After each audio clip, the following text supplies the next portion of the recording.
Over the past few weeks, I've been coding a Christmas-themed video game, and today I'm going to show you how I did it.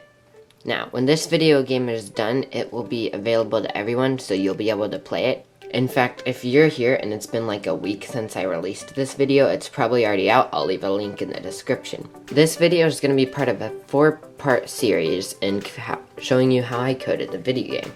And in this episode, I'm going to be showing you the basics, or the game engine, all of the coding that I had to put in to do this. This video is going to be a Christmas-themed speedrunning platformer. Despite the fact that I can literally code social media engines, I cannot figure out how to code a platformer. So I took Griffpatch's tutorial on it, and if you don't know who Griffpatch is, he's basically makes Scratch tutorials. And yeah, I'm doing this on Scratch so that everyone can play it. So after I took Griffpatch's tutorial, I had a basic platforming engine that you can do moving platforms on and just really normal stuff. After I took the tutorial, I decided to try to code keys and doors. And so I spent way too long on this, and it was all a mistake because I shouldn't have coded it in the first place. Now, the reason this was a mistake was because this video game was going to be a gift-themed video game, or like presents for Christmas. So there were going to be different types of presents, basically different colors, and each one would have a different ability.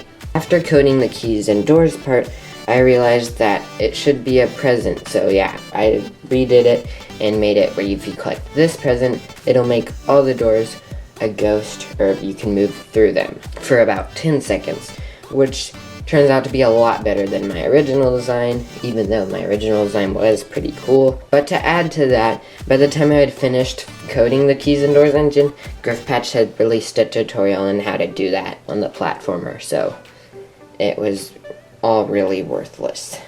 After I finished this, I added 2 new things to the game, coins and gifts, which were actually really easy to code. So for each coin, there's an assigned identity, so once you collect it, you can't collect it again, and it won't respawn at the beginning of the level.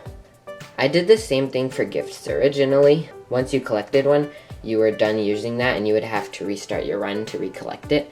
But you can't finish a lot of the levels without gifts, and so if you die or something, or go into a different level, then the gifts won't come back, and so I just decided to take that out. So if you go into a level, a gift will be there no matter what.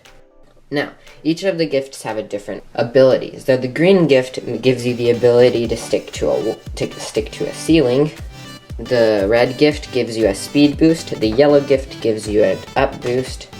And I replaced the keys and doors with the blue gift, which makes the walls transparent for about 10 seconds. Now, this game was going to be a speedrunning game, so I still had to code the speedrunning part. So I made a game timer, which was pretty easy. Well, since the game updates 30 times a second, I just had to change the timer by 1 divided by 30, like all the time. Also, I added a start run and end run. So basically, every time you start a run, it resets everything in the level, including the coins. I also coded a list to see how fast you completed certain levels.